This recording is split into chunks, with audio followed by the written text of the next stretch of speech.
नमस्कार मित्रों, आप सभी का गौतम झा संस्कृत क्लासेस में एक बार फिर से स्वागत है। तो आइए, अब जो आप लोग को बहुत ही बेसब्री से इंतजार था कि 1.5-2 महीना से आपने 10th का एग्जाम दिया और रिजल्ट भी पा लिया। अब आपको क्या जरूरत थी कि एडमिशन डेट आ जाए ताकि आप एडमिशन ले ले और बहुत ही अच्छे से एक नए सेशन का शुभारंभ करें और अपने लक्ष्य की ओर बढ़े। तो आइए, वो दिन आ गया है। अब देख सकते हैं आप यहाँ पे कि आपका जो 11th में एडमिशन कर लेना है, जो इंटर में आप एडमिशन लेना चाहते हैं, इसके लिए अप्लाई जो आप कॉलेज चूज करेंगे, इसका क्या हो गया, डेट क्लियर हो गया है। तो आइए आप देखते हैं हम लोग कि जो क्लास 11th एडमिशन 2025-27 सत्र सेशन, इसके लिए OFSS online facilitation system for students, ये OFSS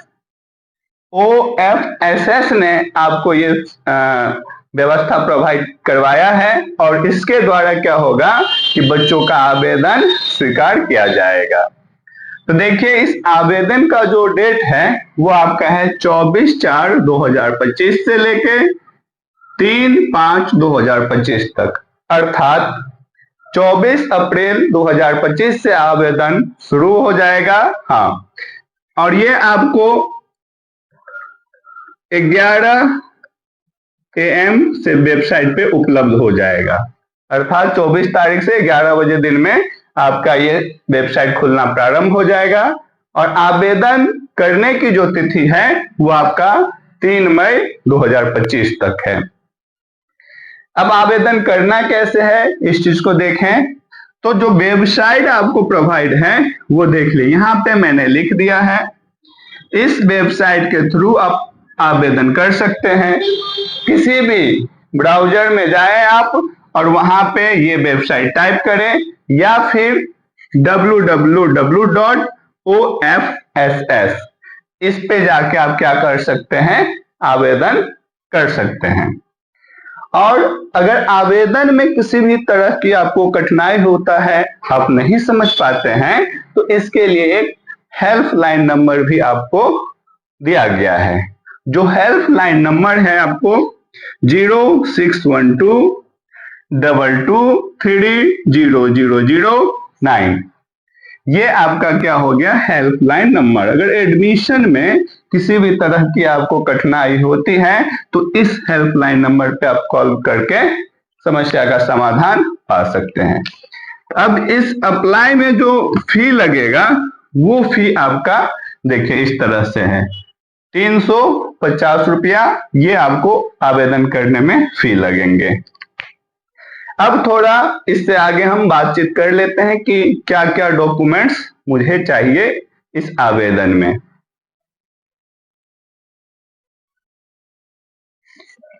तो आप यहाँ पे देख सकते हैं कि इस अप्लाई में जो आपको जरूरी डॉक्यूमेंट्स चाहिए वो आपका जो पहला है वो मार्कशीट, यहाँ पे मैंने नोट्स कर दिया मार्कशीट, अर्थात 10वीं में जो आपने पास किया है उसका जो मार्कशीट मिला है वो आपके पास होना चाहिए। तो ओरिजिनल तो अभी नहीं आएगा, लेकिन वेबसाइट से जो वेब सीट होगा वो आपका काम चल जाएगा।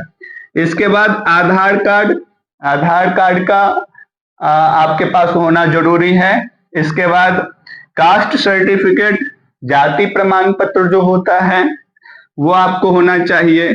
चौथे नंबर पे आपका अपना पासपोर्ट साइज फोटो होना चाहिए और मोबाइल नंबर, 5वें पर मोबाइल नंबर। यहाँ पे आप ध्यान देंगे कि नोटिफिकेशन में स्पष्ट लिखा गया है कि एक मोबाइल नंबर से केवल एक ही कैंडिडेट का अप्लाई हो सकता है। तो आप ध्यान देंगे, अगर किसी के घर में 2 कैंडिडेट्स हैं तो उनके लिए 2 मोबाइल नंबर जरूरी है। ऐसा नहीं कीजिएगा कि एक ही मोबाइल नंबर से दोनों कैंडिडेट्स अप्लाई कर दीजिएगा, ठीक है। अब एक ईमेल चाहिए, आपका क्या होना चाहिए, एक ईमेल। ये आपके हो गए कुछ जरूरी डॉक्यूमेंट्स।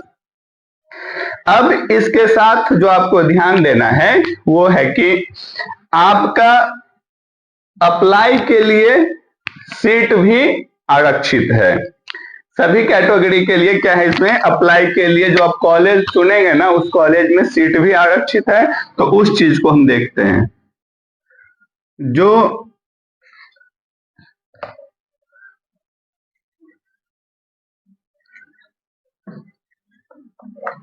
जो एससी में आते हैं, एससी कैटेगरी में, अनुसूचित जाति में, उनके लिए क्या है, आपका 16% सिर्फ आरक्षित है।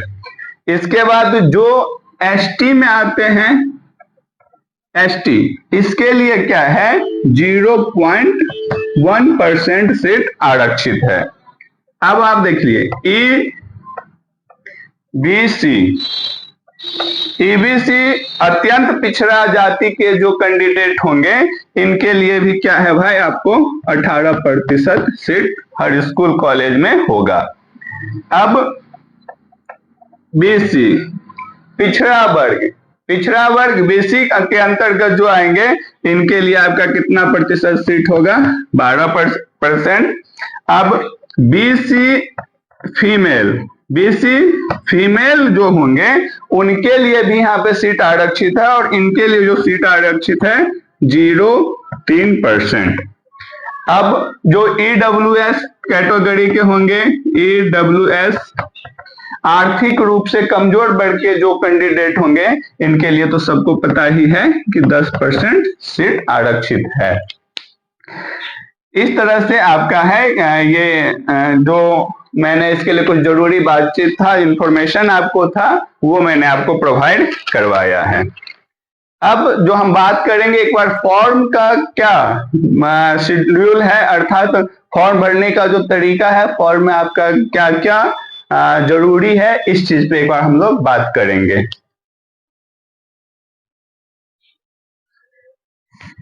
तो अभी तक आपने फॉर्म के डिटेल्स समझ लिए होंगे। अब सीधा हम फॉर्म अप्लाई कैसे करेंगे, इस प्रक्रिया को जानते हैं। तो देखिए, फॉर्म अप्लाई करने के लिए आपको www.ofssbihar.org पे क्लिक करना है। ये आप किसी भी ब्राउजर पे जाके करेंगे। जैसे ही आप इसको जाके टाइप कर क्लिक करेंगे, तो आपके पास एक आ जाएगा CAF, ठीक है ना। CAF करके नीचे होगा। अब इस पे जैसे ही आप क्लिक करेंगे ना, तो आपको कुछ मुख्य निर्देश आता है। आप लोग बहुत सारे फॉर्म भरे होंगे, आप देखे होंगे। उसमें क्या होता है कि आपसे पूछा जाता है, और उसमें आपको क्या करना है, नहीं भी पढ़ेंगे तो भी चलेगा। अगर पढ़ना हो तो पढ़ लीजिएगा अच्छे से, अदरवाइज कोई बात नहीं, सीधे जाके इसमें आप टिक कर देंगे। जैसे मुख्य निर्देश में आप टिक करेंगे, तो अब आपके सामने एक एप्लीकेशन फॉर्म खुल जाएगा। अब आपको करना क्या, जैसे ही एप्लीकेशन फॉर्म खुलेंगे, तो इसमें सबसे पहले फॉर्म में जो आएगा कॉलम, उसमें आपका आएगा एग्जाम टाइप, अर्थात आप किस तरह के एग्जाम से पास हुए हैं। तो देख लीजिए, एनुअल एग्जाम, और दूसरा जो रहेगा कंपार्टमेंटल एग्जाम। एक रहेगा एनुअल और दूसरा रहेगा कंपार्टमेंटल। तो जो बच्चे एनुअल एग्जाम पास करके आए हैं, वो क्या कर देंगे, एनुअल पे क्लिक कर देंगे। और कुछ बच्चे ऐसे भी होंगे जो एनुअल में पिछले बार पास ना करके कंपार्टमेंटल में क्या होगा, पास किए होंगे। तो वो क्या कर देंगे, एनुअल छोड़ के कंपार्टमेंटल पे क्लिक कर देंगे। देन उसके बाद क्या होगा, आपके सामने एक रोल कोड का आएगा। अब आपको क्या करना है, इस रोल कोड में जो आपका एडमिट कार्ड पे रोल कोड था, वो फिल कर देना है, और उसके बाद आपका रोल नंबर का ऑप्शन आएगा। फिर आप जैसे ही रोल नंबर उसमें फिट करोगे, तो आपका खुद ब खुद सारा डिटेल्स आ जाएगा। अर्थात आपने जो किस ईयर एग्जाम दिया, कितने मार्क का एग्जाम दिया, आपने कितना मार्क प्राप्त किया, ऑफ 10th मार्क, आपका डिटेल्स, आपका क्या बोलते हैं, एड्रेस, सारे चीज आपको इसमें क्या हो जाएगा, आ जाएगा। अब इसके बाद आपको क्या करना है कि ये सारे डिटेल्स आ जाएंगे। इसके बाद आपको स्कूल पूछेगा। स्कूल अर्थात जिस स्कूल से आपने अभी पास किया है, जिस स्कूल से एग्जाम दिया है, उस स्कूल का आपका क्या आएगा, एक फॉर्म आएगा। उस फॉर्म में रहेगा स्कूल का डिटेल्स आपको भरना होगा। ठीक है, वो भी हम लोग देख लेते हैं किस तरह का रहेगा। तो अब जो आपका स्कूल डिटेल्स आएगा, उसमें जो आपको फीड करने होंगे, उसमें पूछा जाएगा आपका ये नेम ऑफ स्कूल, अर्थात आपके स्कूल का क्या नाम है, वो आप उसमें आराम से फीड कर देंगे। फिर एड्रेस ऑफ स्कूल, आपके स्कूल का पता होगा तो आप वो स्कूल का पता लिख देंगे, अर्थात जिस स्कूल से हैं, जहां पे है वो। फिर डिस्ट्रिक्ट, आपका स्कूल किस जिले में है। ईयर ऑफ ज्वाइनिंग, अर्थात आपने स्कूल में कब ज्वाइन किया। तो इसमें थोड़ा ध्यान रखना है कि जो आप हाई स्कूल में जाते हो, तो जो बहुत सारे बच्चे क्या होते हैं कि नाइन्थ मिडिल स्कूल में 8 पास करके फिर 9th से एडमिशन लेते हैं। तो जो 9th में एडमिशन लिया, वो जिस ईयर 9th में एडमिशन लिया उस ईयर इसमें करेंगे, है ना। जिस ईयर 9th में एडमिशन लिया वो ईयर देंगे। और फिर या तो कुछ बच्चे स्टार्टिंग से ही उसमें रहते हैं, तो आपने जिस डेट में उस स्कूल में एडमिशन लिया वो डेट आपको इसमें डालने हैं। फिर जो नेक्स्ट है वो है year of living from school, आपने स्कूल कब छोड़ा। तो ऑब्वियसली ये है कि आपने 2025 में पास आउट हुआ, तो 2025 इसमें आप क्या कर देंगे, डालेंगे। जब आप इतना चीज इसमें फिर से कर लेंगे, तो अब आपके पास आएगा पर्सनल डिटेल्स, आपका अपना खुद डिटेल्स आपको फिट करने के लिए आएगा। तो आइए आपके पर्सनल डिटेल्स में क्या आएगा वो हम देख लेते हैं एक बार। तो अब स्कूल डिटेल्स के बाद आपका क्या होगा कि कुछ पर्सनल डिटेल्स आएंगे। पर्सनल डिटेल्स में जो आएगा वो आप देख ले। सबसे पहले जो आपको उसमें पूछा जाएगा जेंडर, आपका लिंग, आप क्या है भाई, पुरुष है या स्त्री में, छात्र है या छात्रा, तो वो आपको भर देंगे इतना है। फिर उसमें आपको क्या है कि मदर टंग, अर्थात आपकी मातृभाषा उसमें पूछा जा रहा है, वो आप कर देना है। सबका हिंदी ही होगा, वो देख लीजिएगा। इसके बाद राष्ट्रीय क्या है आपका, नेशनलिटी, वो नेशनलिटी सब इसमें भर दीजिएगा, सबके लिए कॉमन है, बहुत सारे फॉर्म आप डाले हैं। रिलीजियन, उसके बाद रिलीजियन आपको पूछा जाएगा। अब जो आपका एक और ऑप्शन रहेगा वो रहेगा ब्लड ग्रुप। तो सबका अपना अपना ब्लड ग्रुप पता रहता है, लेकिन इसके साथ आपका क्या है, ऑप्शनल है ये ब्लड ग्रुप। मतलब कि आपको पता है तो डाल भी सकते हैं, और नहीं डालना है तो कोई बात नहीं। जब अब देखिए फॉर्म में आप यहां तक आ जाएंगे, पर्सनल डिटेल्स भर देंगे, उसके बाद आपको पूछा जाएगा एड्रेस ऑफ कोरस्पॉन्डेंस, पत्राचारी का पता, आप कहां से कर रहे हैं। तो उसमें आपका स्टेट पता ही है बिहार, डिस्ट्रिक्ट पता ही रहेगा, और फिर क्या रहेगा, ब्लॉक। ठीक, मोबाइल नंबर मैंने पहले ही आपको बोला कि आपका एक अपना मोबाइल नंबर होना चाहिए, और फिर से दोहरा रहा हूं कि एक मोबाइल नंबर से एक ही कैंडिडेट का अप्लाई आप कर सकते हैं, ये स्पष्ट रूप से नोटिफिकेशन में है। उसके बाद एक ईमेल होना चाहिए। ये सारे चीज बहुत ही आसान है, आप इसको भरते हुए आगे बढ़ जाएंगे।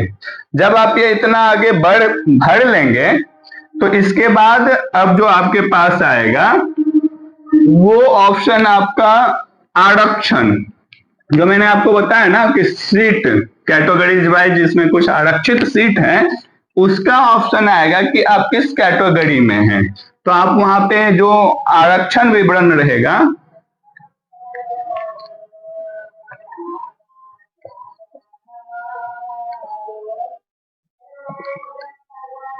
सॉरी, आरक्षण विवरण, इसमें आपको आएगा कि आप किस कैटेगरी से हैं, या जनरल हैं तो वो ठीक है ना। उसके बाद आपको मैंने पहले बताया SC या फिर ST, आप जिस भी कैटेगरी के हैं, EBC, BC,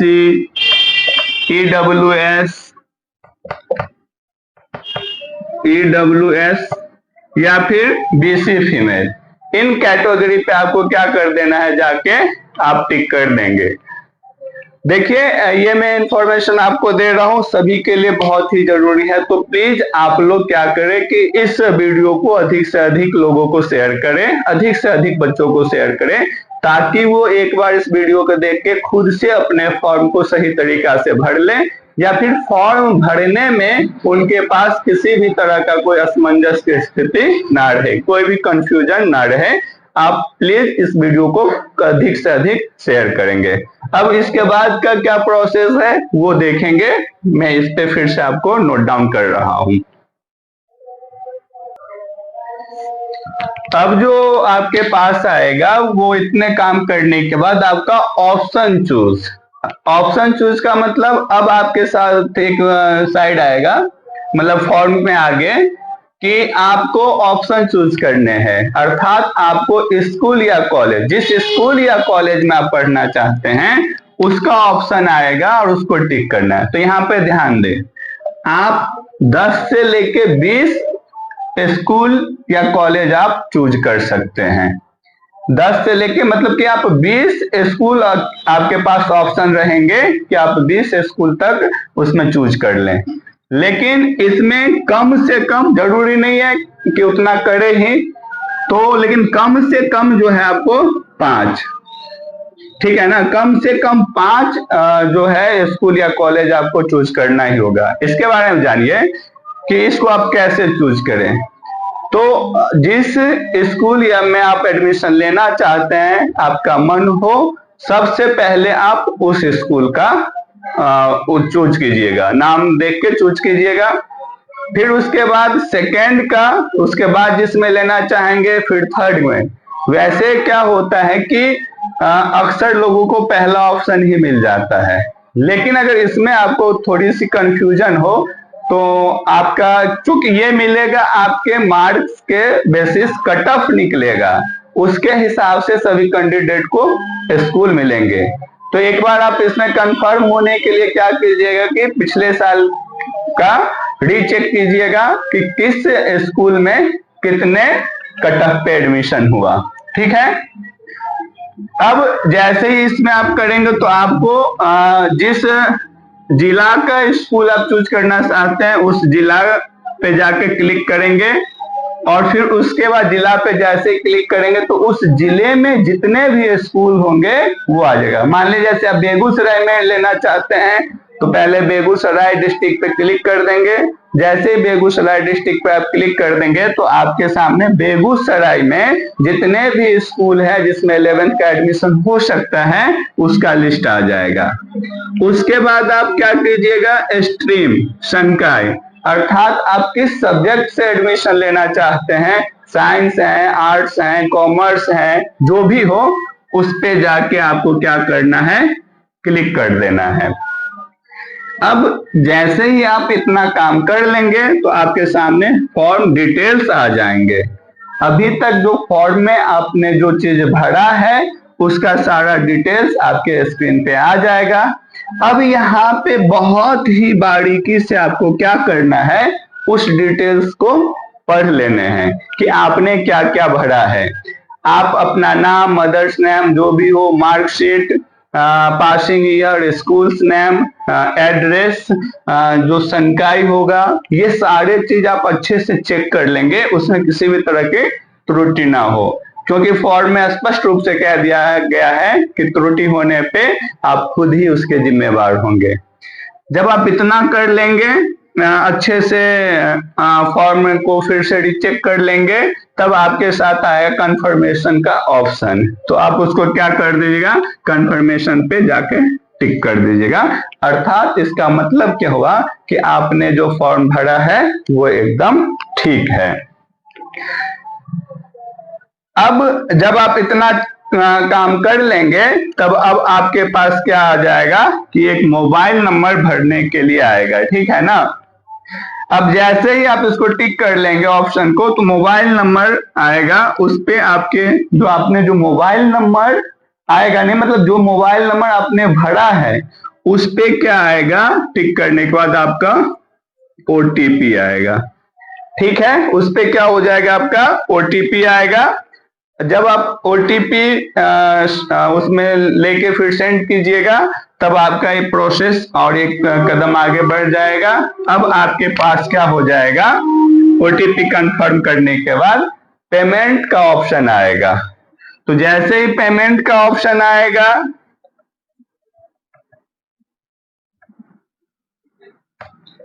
आप इस ऑप्शन में जाएंगे और क्या करेंगे कि जो भी मेथड हो आपका, चाहे आप क्यूआर से भरे या नेट बैंकिंग से भरे या फिर कार्ड से भरे, एटीएम कार्ड से, वो ऑप्शन सेलेक्ट करके आप अपना पेमेंट कर देंगे। जब आपका पेमेंट सक्सेस हो जाएगा तभी आप समझिए कि आपका फॉर्म फिलअप हो चुका है। और आपके साथ ये आप इस पे क्या करेंगे, उसका स्क्रीनशॉट ले लेंगे। उसका क्या करेंगे, स्क्रीनशॉट ले लेंगे। वो बहुत ही जरूरी है, क्योंकि अगर आपका कुछ आवेदन प्रक्रिया में गलती होती है या बाद में दिखाता है कि आपका पेमेंट नहीं हुआ, तो वो आपके पास एक प्रूफ रहेगा। तो इस तरह से क्या हुआ कि आपका ये फॉर्म भरने की सारी प्रक्रिया मैंने डिटेल्स में बताया। अगर अब भी आपको थोड़ी सी भी कंफ्यूजन है तो आप मुझे कमेंट बॉक्स में मैसेज करें, आप मुझसे पूछें, मैं वहां पे कोशिश करूंगा कि आपको फिर बहुत ही अच्छे तरीके से आपके सारे डॉट्स को क्या करें, क्लियर करें, ठीक है। तो अब आप लोग क्या करें, इस वीडियो को अधिक से अधिक बच्चों के पास शेयर करें, अधिक से अधिक लाइक करें, ताकि सभी को इससे मदद मिल पाए। मैं फिर से कह रहा हूं कि अगर आपको अभी भी कोई कंफ्यूजन है तो आप मेरे कमेंट्स बॉक्स में आके मुझसे पूछें, मैं आपको बताऊंगा अच्छे तरीके से। तो उम्मीद करता हूं कि आपको वीडियो अच्छी लगी होगी। आप सभी इसे बहुत ज्यादा लाइक करें, शेयर करें और अधिक से अधिक शेयर करें, ठीक है। तो चलिए, धन्यवाद, आज के लिए इतना तक। अगर आपको और भी कोई इंफॉर्मेशन चाहिए तो मुझसे बताएं, ठीक है। चलिए, ओके, बाय। आपके एडमिशन के लिए अभी से ही आप सभी को ऑल द बेस्ट। आप जो कॉलेज चूज करें, ईश्वर करे कि आपको वही मिले, ठीक है। Bye bye, take care.